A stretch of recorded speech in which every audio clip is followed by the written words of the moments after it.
welcome to the Drama Coach podcast. Today, I'm joined by Georgie Ross, Director of Teaching and Learning at the Oracy Group. We're talking about something that sits right at the heart of what good actors do: communication.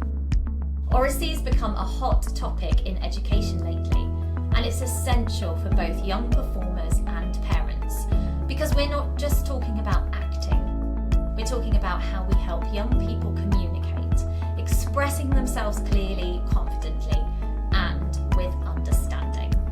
So without further ado, welcome, Georgie. Thank you so much. Thank you for having me. My gosh, you're so welcome. Thank you for being here. Tell us about yourself and why Oracy is important to you. So like you, I was a drama teacher for 25 years, both in the UK and overseas.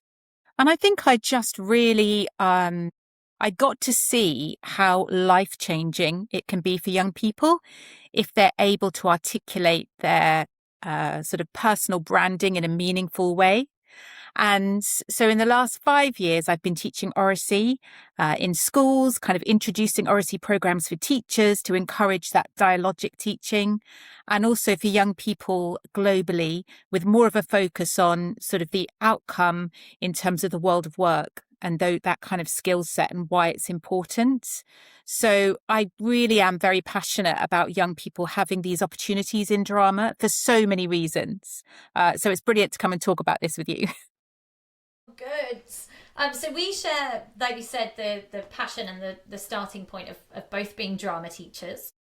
And we've kind of taken our separate paths more recently from that. So with my teacher hat on then, could you explain to our listeners, because many of them are young students themselves and a lot of them parents of young performers, what does Oracy mean? Because I know sometimes people can get mixed messages about what it actually is. So really, to break it down in a very simple sentence, Oracy is the ability to express yourself confidently and clearly, and also to listen well. And I think sometimes we forget that second bit, so it's the ability to speak, but it's also the ability to listen well. And what does that look like in schools and beyond? What if people are doing Oracy well, what does that look like? What does that sound like? So to have a rich Oracy culture in a school, you really want lots of talk in classrooms, and you want that to be meaningful talk. So I've discussed this a lot on various podcasts about, sometimes we just assume that talk can happen. So we'll say to a group, oh, go and discuss this, but we don't actually give them any sort of guidelines or ground rules. So it's actually the art as well of teaching teachers and students how to have good conversations, which is brilliant for classroom settings in terms of being able to have meaningful discussions, but also it's kind of an essential life skill, as we know. That was my next question about why does this matter beyond school and for adults as well. I've done some workshops for adults in public speaking, and I think there's a lot of crossover there. Why does this matter beyond school? Well, we know now that the world of work is kind of screaming at education and schools and saying, look, we're getting these graduates, but communication skills are a real issue. And actually graduates themselves are also saying, look, we don't feel that we have had practice at these soft skills. So communication, leadership, conflict resolution, public speaking, all of these things are essential for whatever you do in life, actually. So lots of people think, oh, I'm not going to do drama because I don't want to be an actor. It's like, well, you might be an actor, but you might also do a myriad of other careers. Well, you will do. And really, these skills are essential for whatever you do in life. I think there is acting in every element that you do. Whether that's standing up and giving a presentation, or I think we all do put on different masks for different situations, don't we? We're different with our family to our peers, or even different peers. And I think, like you said, people are going to have various different jobs that they do, and there is an element of bringing out, I want to say masking because that sounds negative, but bringing out different elements of yourself that I think drama and acting do allow you to do. I really like the point you made about not just, well, it is the listening, isn't it, and being able to respond appropriately. We think, oh, it's just chatting and just let the children chat, but moving that to a higher level, the conflict resolution. If someone had taught me how to resolve conflict verbally, I would. That's a huge skill that I probably still don't possess, to be honest. And when we're thinking about the listeners of this podcast, there is, so much rejection and difficulty. And if a relationship between a parent and an agent has that, I'm not saying they are having a conflict, but they're always trying to resolve the problem of not enough work or how the industry works. And I think if conflict resolution was learnt from an early age, I feel that could be really, really helpful. Yeah, and as well, resilience, Yes. and actually through good conversations, through debating, through listening to a different viewpoint to yours and still being able to feel confident in what you're saying. You need to practice those skills because, as you say, suddenly if you're entering any kind of, especially world of entertainment, those are things that you're going to face on a regular basis.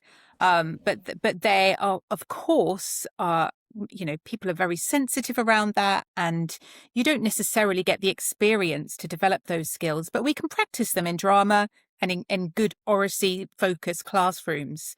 And that again could be life changing, as you say.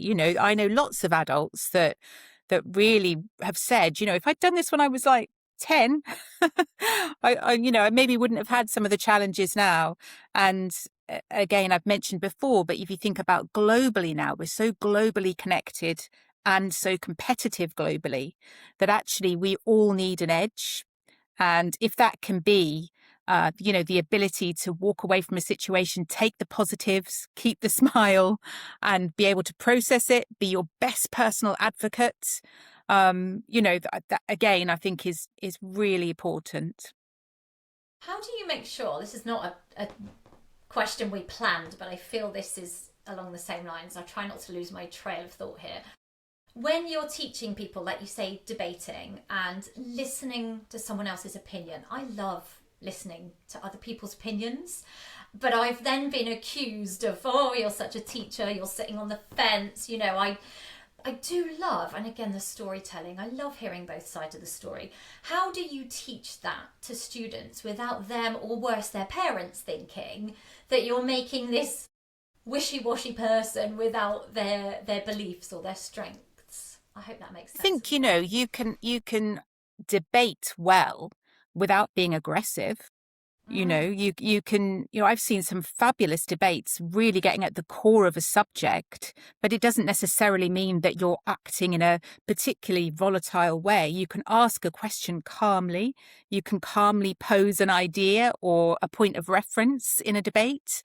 And you think if we're practicing that in school, then what could happen in life, in governments, in the world, if we're all able to share sort of calm and focused discussions. So I think teaching that skill and also teaching that the listening skill so that before you respond to anything that you hear, that you have that pause and reflection time. And that's a really key skill in a classroom as well, isn't it? I think in terms of questioning is that we want an answer immediately, but actually we need to leave that space for young people to think. And as a parent as well, not automatically expecting that response. I can definitely be guilty of that. Absolutely. How then, as a tip for parents of young performers, how can we remind ourselves to give? Is there a nice little trick that we can do to make sure we give them that breathing space, that thinking space? I think it's really important to train yourself as well to be comfortable in silence. So, often we want, and especially around public speaking, if you think about fillers, it's because we always want to fill those gaps. But Yes. actually being comfortable in the silence, which we sometimes feel that means that there's not a meaningful interaction going on. So giving that space and time for conversations at home. I always say that round the dinner table is a great place to have those discussions. And sometimes I'll have little questions at my dinner table of, ideas. Yeah, this is only because I'm sort of teaching this, and I'm basically Well, then using I my love family this. as I'm using my family as guinea pigs. Let's face it. So, Oh, don't we all? so a few questions that you could start, and it's been really interesting because things can get quite heated. And, I'm sort of like there saying, well, exactly what I've just said, that we don't necessarily, we can all have a different opinion, but we can all stay at the table. And when I think about drama teaching practice, often you've got groups that work together that are like, I don't want to work with this person, miss. And Oh, my yes. argument was always, listen, you're going to have to work with people that you don't necessarily see eye to eye with in life. This is great sort of practice for that. So, so little conversations, and also to make the most of car journeys, of walking. They're often the best places to get conversations going. I like that. Less pressure as well, I think, when you're Yeah. looking forwards rather than opposite each other. Yes. And Yeah. I think, I've lost my train of thought slightly, but for actors, I was just thinking about what you were saying about other opinions. We need to, as young performers, adopt other characters. So if we can't understand another person, how are we going to understand another character? So there are so many layers here to Oracy that are incredibly important to young people in general, but for the listeners of this podcast, there's so much there. So if the parents can, I want to say enforce, that's a horrible word, can drip this in, like you say, the dinner table, the walks, the drives. I love the idea of having these sort of almost conversation topic starters. I think that's wonderful. You could also get others to come up with them, couldn't you? Sorry. Exactly. And just thinking on the sort of young actors as well, there's no reason why, some brilliant sort of young performers are so creative that those questions could be relevant to the character as well. So I was just thinking of recently doing an acting workshop with some young students who were doing Midsummer Night's Dream, and they were only kind of 8 and 9. But I gave them this activity of kind of like building this idea of who you are. One of them was fairy, and having those kind of conversations in character. We should be teaching that at a young age, or we could be with young people. So, and if you can really clearly articulate meaning as somebody else, I mean, again, that's a brilliant skill, isn't it? Definitely. Oh, this is brilliant. So again, those young actors that are loving it now but don't decide to take it on. I did a whole episode about, not pressuring, and it's okay to change things. They've got these skills embedded in them that they can use in life, in work, in relationships. Oh, this is very exciting. There's even more layers here than I perhaps thought. Really, everybody should be doing drama, shouldn't they? That's the thing. Everybody should have a drama education. Absolutely. But then I think that's difficult, isn't it? Because a lot will shy away and say, it's not for me because of so many reasons. And I used to get frustrated on the flip side as a drama teacher when a parent would say, they're coming for their confidence. And I was like, that's great, but it can't be just that. It can't, for me anyway. I don't know whether that's changed now, but I thought sometimes you can't just thrust a shy child with no support, no scaffolding, just thrust them into drama. Sometimes that's not fair on them, the others. No, absolutely. Teacher. How is there anything that we can do? Now we want more students taking drama for the myriad of reasons. What can we do? What can parents, teachers do to support them and make sure that they're not thrust in without support? I think, really a whole rebranding. Obviously, we want people to take drama for the love of the actual subject and drama and theatre, but also really exposing the other skills that they might develop or they could develop as part of drama, and how that's going to help them in other areas as well. So it doesn't become, you're going to go and do drama, you're going to study plays and you're going to become more confident. It's actually, as part of this, you might find that speaking up in class or working with others helps you, but it's not necessarily going to always be clear in a drama classroom. It might be that you then feel more confident in maths or in science, or but again, the skill is very worthwhile. So something that I did when I was working overseas is that I encouraged people to come and have a taster of drama to see how it could help their business skills.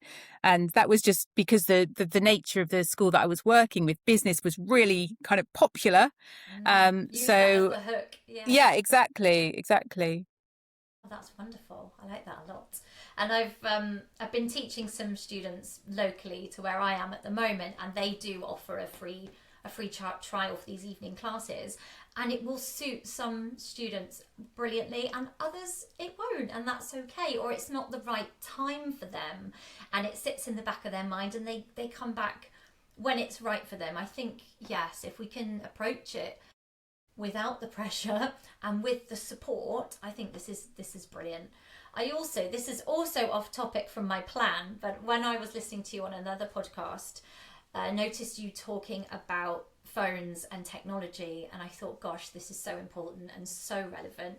I wonder if you touch upon your thoughts there about, I mean, do I need to elaborate, or are you happy to go off from that? No, so I think, there's kind of positives and negatives. I think one of the things that we're seeing, and I've got teenage daughters myself, is that young people aren't interacting in the same way that they used to. So the idea of a conversation is kind of dying. So you've got students, young people who voice note, and might send each other lengthy voice notes, which is kind of like a monologue. So actually, it's sort of good practice for a self-tape, I guess. But but not for the two-way conversation. But also, if we are using phones in the correct way, they can be of great use to a young actor. For practicing that self-tape, getting used to hearing yourself. Voice noting a monologue is always a great way of learning something, I think, as well, and just listening back, getting used to that. So whilst I believe that it has had a huge impact on communication skills, I think if we can learn how to unlock the positives around it, and this is really important in schools and in families, that we keep those conversations going. Yes. I think it's all too easy. I've got a teen and a tween, and it is all too easy to be like, right, off your, well, it's not, it's hard, but off your phones. You're definitely more grumpy when you're stuck in your phone. But if we could learn that balance, that is the golden ticket, isn't it? So using these tools well. My youngest daughter's an actor, and our phones are so important to us. Like you said, it's the voice note, the line learning, it's our camera, it's our editing, it's a lot of things. But you can then get sucked into it in other ways. So I think the top tips I'm thinking for parents then is balance where you can, isn't it? I think either extreme is not good. And also, if you've got those good communication skills, you're also able to understand what are the positives from what you're seeing online.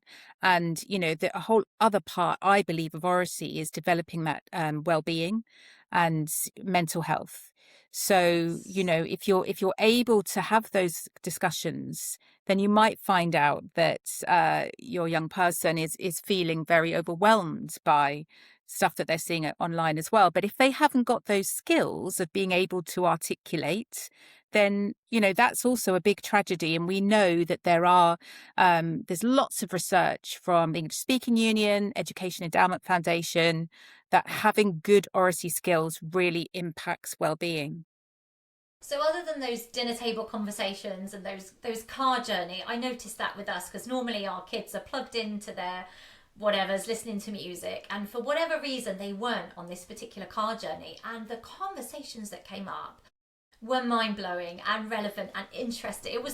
Felt like the shortest car journey ever, and I felt really blessed that they were opening up in this way. But that happened by accident, whether one's AirPods weren't working or something, it happened by accident. What can parents do of these teens and tweens? What are little things that we can do to help our children with these oracy skills, whether they're actors or not? How can we help them? So a good sort of exercise that I do in the classroom that I think you could equally do at home. So I alluded earlier to the fact that we just assume that people can talk in, groups with ease, but actually that often needs a bit of support and scaffolding. So at home, you could take a topic or a debate and give everybody a role, whether you're going to support that. So it's kind of like a mini debate, but you're not, otherwise you're going to end up with the same person speaking as you would in a classroom. Oh, you're going to be the opposer. I'm going to be the sort of like mediator around this. So definitely that's something that you could do at home as well. But I think the key thing really is to try and develop that communication with your young people. And, I know that from lots of parents, they find that increasingly difficult. So even if it's just snippets at the beginning and the end of the day, and low stakes, low pressure. So, sometimes it's kind of like, oh, how are you? What was school like today? And you get kind of a grunt or nothing. Yeah. And then the conversation kind of stops. So some of the things that I do with young people that, again, I think could be transferred is like, oh, tell me about your day in 60 seconds, go. And, and you can sort of refer that to any other subject as well. What was the best thing? Where would you like to travel to next? 60 seconds, go. What do you think about? And then it's kind of, it's a bit of a little bit of pressure, but also, they know it's going to end. So no, I like that. Like you said, low stakes. I think that's really important. And if they decide that they would then want to bring in more complicated topics, fantastic. But they're getting used to talking. I like that. 60 seconds. I feel like I could squeeze that out of my children. They might even enjoy it. Yes. And also, I can do that in character. Sorry. Absolutely. The other thing is to get them to bring. So, okay, give me 3 topics that you would like to discuss. So rather than you always being the driver of the conversation, can you, or even, those 3 topics that we're going to discuss over the next week, give me, your choice, can be anything. Nice. And then it's sort of, if you think about kind of for public speaking, that's always a good starting point. If you've ever got to do something like that, is okay, we'll start practicing with talking about something you love. And then, you can sort of transfer it to whatever project you've got to do that on. That's perfect. I used to teach, though I still do occasionally, the Lambda public speaking. Yeah. And if the student enjoyed their topic or was passionate about their topic, so much easier. I'm just thinking out loud now that we used to have this jar of activities and we haven't looked at it for ages. We all wrote down things we'd like to do on a family Sunday. They're harder and harder to find now. But I'm thinking we could have an Oracy jar, perhaps not call it that. It sounds very formal. They could be topics, couldn't they? Yeah. You could pick it out and you could toss it aside if you don't like it. Or exactly. Go, ooh, I'm going to have this at my dinner table tonight. Definitely. Ooh, thank you, Georgie. I'm excited. I can see that working quite easily for parents. That feels tangible and simple. And yeah, because we talk about it, I get the importance of it. I think almost anyone listening will, but it's how do we put it into place? I think, without it being a huge burden of something that we must do, to try and make it fun and light. I love that. I'm 100%. I'm going to do that tonight. I'll let you know. And also, I think again, beginning with the why. So a lot of the time we kind of, say this is important, but we don't really explain why. And I think if you look at kind of, okay, wherever you want to go in life, you're going to have to do this. And I think I was working with a graduate student recently who was, she'd applied for loads and loads of jobs and she was having to do a presentation and she'd literally never practiced that. She'd never had any practice and she was at a great uni. So the first time was when she was working with me on this PowerPoint. And so again, it's kind of, why are we doing this when you're really young? Well, actually, it's like really fun, but also, like you do maths, English, science, this should be part of a kind of healthy education.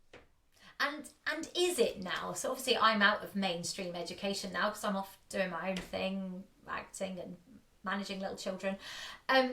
Is it? I feel like it's in the media a little bit and it is in school more now. Is there hope? Is this better? Absolutely. So there's been a real groundswell. We had the Oracy Commission report, We Need to Talk, that came out in 2024. And then we've had the curriculum review, which stipulates that Oracy now must be part of the curriculum, which is fabulous. So we're really hoping that's for 2027 that's integrated. But actually, at the moment, I'm part of the Implementing Oracy programme at the University of Cambridge. And through that, I've met lots of people championing Oracy in the UK schools, and really inspiring to hear some of the work that's going on. So there absolutely is a kind of movement. And also for the arts as well, there's going to be much more focus on enrichment and extracurricular. So I really hope that we see drama and the arts becoming really much bigger part of school curriculums, because Me they're too. essential. Me too. And then I need to find someone who will put screen acting into that, because again, teaching drama all my life, love the theatre, love that as a basis. And I used to get actors in for workshops, but there's nothing in the curriculum under English or drama really, unless you get to media studies, but then it's usually approaching it not from an actor's point of view. And I feel, so I'm going off topic a little bit, we'll have to find a guest. I feel that that's neglected from schools, and the world now that you're going into to try and get representation and send self-tapes, it's so different to a theatre audition and the things you'd learn in a drama class. But yeah, that's I think if we keep on top of these oracy skills, then that's for another time to add that. Yeah, and I think Area as that's well. a really important point, for the world of drama and auditioning, but also for interviews. Most of interviews are now online. So actually Yes. being able to practice these skills online as well as in person, it should also be part of a good curriculum. So I think there's sort of a double pro and con there, that you might feel more comfortable because you're at home and the audience aren't physically there, but then you've got the technology to think about. I think perhaps the young people now are better at some of the adults at this, but yeah, it looks like it's here to stay in some capacity. There's going to be a mixture, isn't there, of in person and online. There are people in my husband's company who have never had an in person interview. It's always been online. So then they need to be taught these skills in person. I think it can be different reading somebody and interacting with somebody in person. Again, pros and cons both ways. So we need to be prepared for all of it, don't we? yeah, there's a lot of work to do in this in this field, but a lot of exciting Oh, and positive work as well. And finally, it feels like that these skills are getting there, having their moment. that's great. And thank you for the work that you're doing and that this is being pushed. I think it's wonderful. Georgie, at the end of my interviews, we like to do a little quick fire round of a few questions. Are you up for that? Absolutely. Amazing. So, first thing that drops into your head, I'm going to pull up the quick fires that I wanted for you. Here we go. One thing that helps someone come across clearly and confidently. I think the one of the best things that you can do is think about your pace. Yes. So make sure that you are speaking clearly and slowly. Very nice, because we can all get overexcited, myself included, and race definitely in performance and public speaking. Definitely. Okay, question 2. A common mistake people make when they're speaking. Not giving time for the audience to think about what they're saying. So again, whenever I'm teaching this, if you think about when you're reading a book, you do sort of pause when there's a full stop. And likewise, when you're speaking, giving that time for the audience to reflect as well. Well, that's so perfect for actors and young people in general, and older people, of course. Okay, one simple thing that young people can practice at home. So I always encourage young people to practice, even if they're practicing to the wall, if you're working on a piece of acting, to try to different rooms and different audiences. So even if the audience isn't real, that you're imagining an The line of audience. teddy bears, yes. Exactly. So you're getting used to different acoustics. Try going outside when you're speaking. So, take your monologue on a bit of a journey, or whatever your audition is, so that when you do have to do a live audition, those different things don't sort of sway you too much.